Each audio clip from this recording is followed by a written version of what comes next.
This is the Fifth Estate Winning Headlines, your media police post. In this segment, we summarize some of the headlines that you might have missed this morning, and we also take a look at the political pieces we call cartoons in this country. Today is the 25th of March 2019. I am DM. I am Tua. And I am Miss K, your host. Again, in case you missed it, this is Winning Headlines. Let's take a look at today's headlines. Daily Nation, Ruto takes on Raila amid calls to resign. The Star, Githu, Rotich ignored my advice on dams. And The Standard, MPs plot for life in five-star hotels. I don't even know where to begin. They're diverse today. Yes, they're quite diverse. They're very diverse. I say we start with Ruto. Yeah. Takes on Raila amid calls to resign. I don't know. You know what, people? I have a quotation for William Ruto from The Art of War by Sun Tzu. And Sun Tzu says, the supreme art of war is to subdue the enemy without fighting. The greatest victory is that which requires no battle. But what's my point here? Yeah. William Ruto is being toyed with, and he's biting the bait or Raila's bait at every turn he gets. My problem with Ruto is taking the fight himself, speaking on his own. Everyone else is speaking through proxies. He is answering the jabs himself. And using proxies also. Using proxies as well, but I don't think he should be the front line. I think before this, we had admired him, and I think we had admired him on this table for applying what we thought was, if I was to borrow from Sun Tzu, the Tower of Paradox. Yes. So if you're weak, appear strong. Yes. If you're strong, appear weak. Don't let us see you coming. And here we can see him coming a mile away, which I don't think is a good strategy. I think he should borrow a leaf from Moi, who was in the exact same predicament in the 1970s, in the late 1970s, when he was about to succeed Kenyatta. Yes. Moi ate humble pie for breakfast, lunch, and dinner. He zipped the lip. He knew what he was waiting for, and he knew what he needed to do to get there. I think if you know your target, you know your conclusion, eat that humble pie quietly and bid your time. Right now, he's showing so much emotion. You know, he's angry. He's even responding at the president. Worse yet, responding to him. Worse yet, a jab has been thrown his way, and it's not a jab you should take lightly. An impeachment jab. Yes. Now, if you have some of Jubilee fight against him and voting for his impeachment, and you have all of ODM voting for his impeachment, I'd take that threat quite seriously. Yeah, it's a threat. And maybe that threat is actually a promise. Worse yet. Yes. But if I was him, I would chill. I would keep quiet at every turn and even yield to state aggression. As Daisy says, that's what Moi did. He ate humble pie every hour he took, or every hour he got. If I was William Ruto, I would shut up. What do we then say about this headline? Does it fall within our three-part criteria for the headlines? And I'll bring back our audience. We have a three-part criteria that we use to break down the headlines for you. We ask ourselves three questions. Is the headline topical, or is it speculative? Is it groundbreaking, or is it repetitive? And finally, is it thoughtful or just plain lazy? I don't know. We have very strong opinions on the story itself, but what do we say about the headline? Ruto takes on Raila amid calls to resign. I don't like those. Yeah, Daily Nation, that's a lazy headline. It's as lazy gets. You know why? Because you're milking an already known story. It's a non-story. In fact, if you read the article that accompanies the headline, there's nothing new. Again, politics on the sidelines, politics of funerals, church services, and... In fact, a better headline would have been about the teacher who got Teacher of the Year globally and won $1 million. Oh, yes. That's so true. From Nakuru. The only headline, the only paper that references it on their front page is the Standard. And I'll bring out the Standard in a few. So are we tossing or parking? Tossing! Over. And now the Standard, I think we discuss it third. First, let's talk about Dam's story. I feel like there's some relationship between the jabs at Ruto and the Dam story that we've been continuing. Yes. And guys, allow me to continue with my rant today. Rant away. You know, Uhuru should cap this, because if DCI continues to paint these guys, his cabinet, in bad light. People will ask, we did not elect Rotich, we did not elect Kionjori, we elected Uhuru, right? So you either shield your CSs or you make them go before it turns to be bad. Can I say something? There's a video that's been going around of the president giving a big mouthful to his CSs in the public, and worse yet, in a different foreign capital. It kind of reminds me of, do you remember the, what were they called? The hearings he had at Parliament, State House? Yes. The corruption summit. Corruption summit. Yeah. It was reminiscent of that, and the one thing I can say is that we stop that. It's not very good. It exposes the underbelly of the president. It doesn't look good. It's very, very bad for his personal image and for the image of his executive. You see, when you're accusing CSs, when you're accusing CSs of not writing notes, right? I reminded you, and I'll not say this again, some of those discussions, in my view, should be held behind closed doors. Yes, because sometimes when you know, as a president, you may be looking at it and thinking that I'm trying to rid them of the small incompetencies that they have. Yes. But in the end, it portrays badly. If your entire cabinet is incompetent and you're the head of that cabinet, then the incompetence, the buck stops with you. That buck has to stop somewhere. And also his responses are not looking decisive, isn't it? No. By now, if his cabinet, if his choices have been so bad, then by now we should have seen a real merry-go-round of appointments. Like in and out. Until people shape up, isn't it? Isn't that the point? Yeah. So I don't know, either we have a full overhaul, not this small drip measures that we've been having where you fire one, you shuffle the other, tokenist things. Either this Friday, let's have everybody fired and new people rehired, or we stop showing them for their incompetence and accept. The public should not know that Minister X or Minister Y has not written notes, right?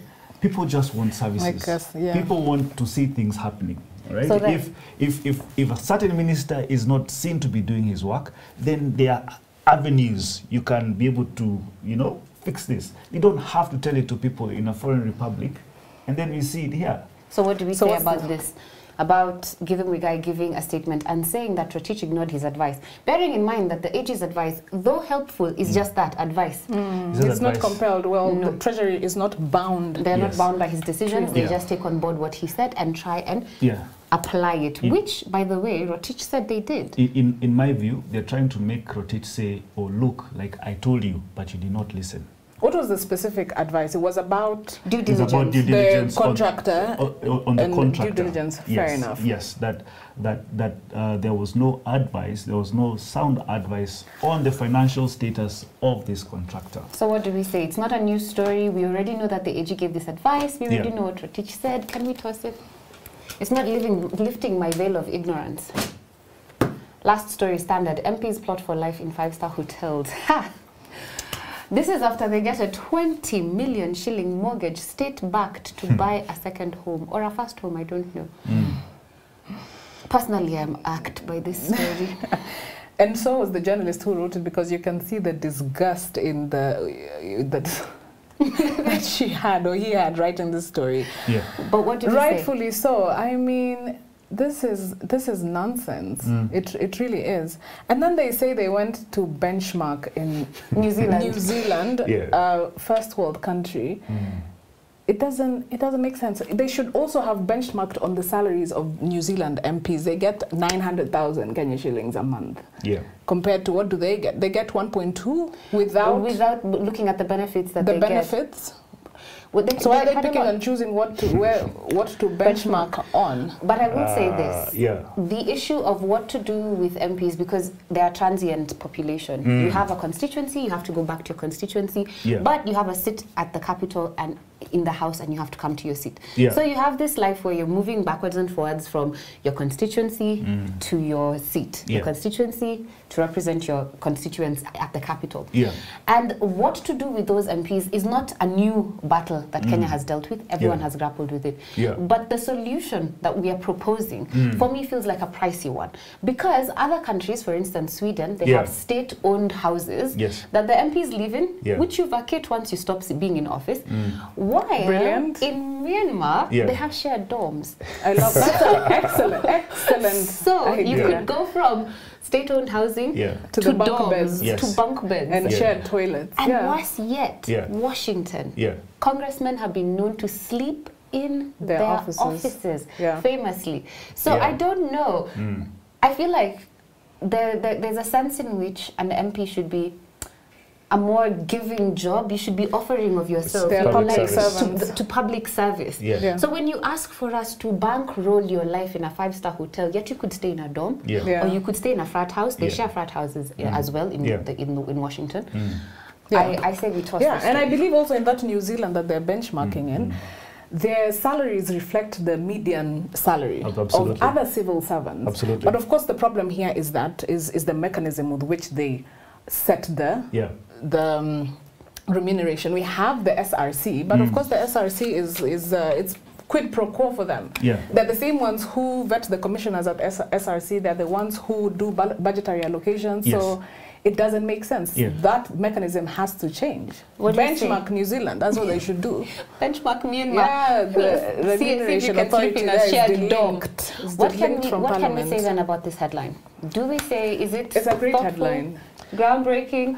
I think it's a great business headline. I personally would not... It's the print version of clickbait. I will not read the story myself. So what do we do? I will not lose sleep. Because of sadness in your heart? Nah, I just don't care. But I do know that Standard was the only one that gave our teacher a selfless, positive story of, I think, the year. A mention on their front More page. than a mention, yes, and they put his picture there. It's just on top of the headline.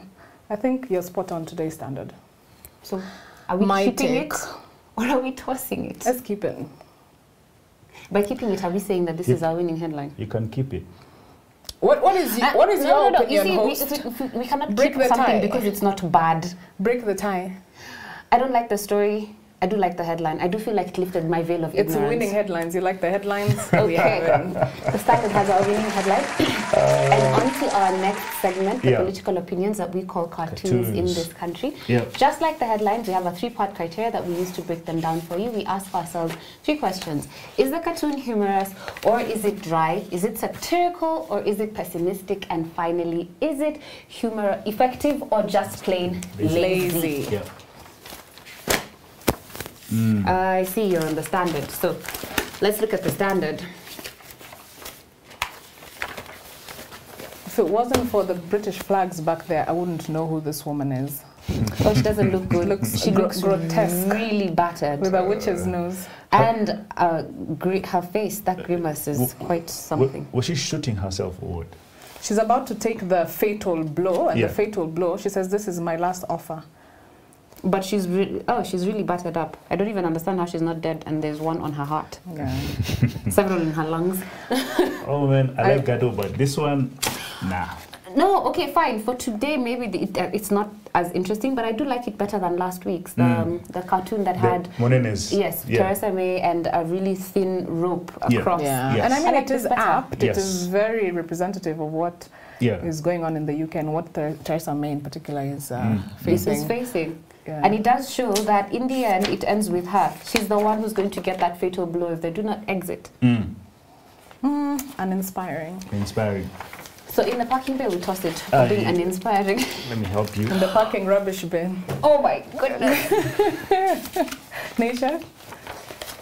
This one should also get the boot. Nature, this is not a cartoon, it's a comic strip. That's true. That is so true.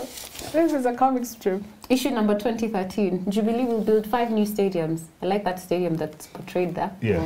Construct 57 large-scale irrigation dams. Hi there, jab at Kumarera Naror. And facilitate the construction of at least 500,000 low-cost houses. We don't want to champagne for, and I'm not yet to see. There's a lot of fake news around, my friends. Who is that? Says the deputy president. By the way, noting it is funny because what he's saying, there's fake news around. So all these Jubilee news is fake. And it began in 2013. Imagine, almost 10 years of fake news. Toss it. Toss it. Toss it. Very negative. Very, very pessimistic. Exceedingly pessimistic.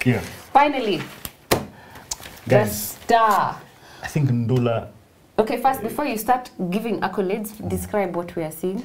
It's it's a caricature of William Ruto taking, what are they called? A whack. A whack. He's taking a hammering at Raila Odinga, but there are holes around William Ruto. So every time where Raila Odinga appears, he hit him. But Raila is appearing with corruption, and then I think he goes back to the hole, and then he appears on another hole with a referendum. William he's agonizing, and he's also crying, and then he's always crying. The point here is, Raila Odinga is toying. He's lighting fires around William Ruto, and William Ruto is responding to every fire. Just like he's supposed to. He's not meant to. That's the point. You should just chill. Just wait. That quote from Sanzu, don't take it. Don't take this battle. Don't take it personally. You just wait. And Prof always tells us this: do not interrupt your enemy when he's making mistakes. Making a mistake is true. And this is what William Ruto should do. He should just chill. Isn't Raila the one doing that? He's not interrupting him while he's making mistakes, just letting him do that. Just fall over on his own foot, just trip over on his own No, Raila is the one making him he's make mistakes. William Ruto make mistakes. And he's expending a lot of energy as portrayed in this cartoon. Yeah. But I do like the cartoon. Instead of doing other things. The cartoon reminds me of a game we used to play when, do you remember the amusement arcade? The amusement arcade in Sarit Center. They used to have this whack-a-mole, and you find something yourself, a little mole emerges, and you keep whacking at it. Yes. And if you're just looking, and you're not patient and wait, you will never hit that mole. Because so that energy that you used to expend in Sarit Center is what William Ruto is doing now. But I do like that. I like the representation, and I do agree with it. It's effective, it's satirical, but it's also true. It's humorous. William Ruto has got such an advantage. If I was him, I would just I think he's losing that advantage gradually. Because you see, here's the thing. You cannot fault Raila Odinga for pulling up all of these things and having him battle himself, weary himself on very many fronts. Yeah. And for that, I congratulate actually Raila Odinga. Same here. He's doing what he's supposed to do. He's doing what he's supposed to do. From a point of WSR, bad politics. From point of going into political oblivion to behaving like the second in command, and he's making the actual second in command. First of all, correction, Raila has never been in political oblivion. What are you talking about? He was going there. Never been in political... He was going there. He was at the edge of it. I think if there was no handshake, would we be talking about Raila right now? I guarantee you, I bet we would. We definitely would be. He just knows how to reinvent himself. Absolutely. You said it yourself. And there we have it. Our winning headline is from the Star. Whack-a-mole, Waka Raila. This is Winning Headlines. See you tomorrow.